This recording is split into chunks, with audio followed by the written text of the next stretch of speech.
इतिहास गवाह है, जब सिकंदर भारत आया तो उसने कई राजाओं को हराया, कई साम्राज्यों को अपने सामने झुकाया। लेकिन कहते हैं एक दिन उसका सामना एक ऐसे इंसान से हुआ जिसे वो अपनी तलवार से भी नहीं डरा पाया। सिकंदर ने एक भारतीय संत से कहा, मेरे साथ चलो, मैं तुम्हें अपने साम्राज्य में सम्मान दूंगा। लेकिन संत ने मना कर दिया। सिकंदर नाराज हो गया। जिस व्यक्ति के सामने बड़े बड़े राजा झुक चुके थे, आज एक साधारण संत उसके आदेश को ठुकरा रहा था। गुस्से में सिकंदर ने तलवार निकाली और कहा, शायद तुम नहीं जानते कि मेरे आदेश को ठुकराने की कीमत क्या होती है। मेरी तलवार तुम्हारा जीवन खत्म कर सकती है।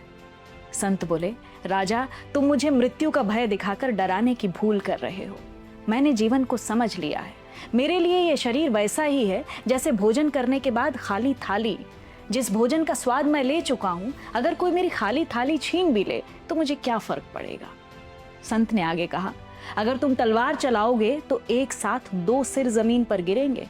एक मेरा सिर जो सिर्फ मेरे शरीर का होगा, और दूसरा तुम्हारा सिर जो एक राजा के अहंकार की हार का प्रतीक होगा।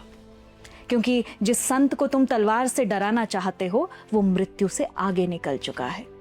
इसलिए बेहतर है राजा, तलवार नीचे रखो और अपने अहंकार को त्याग कर आगे बढ़ो।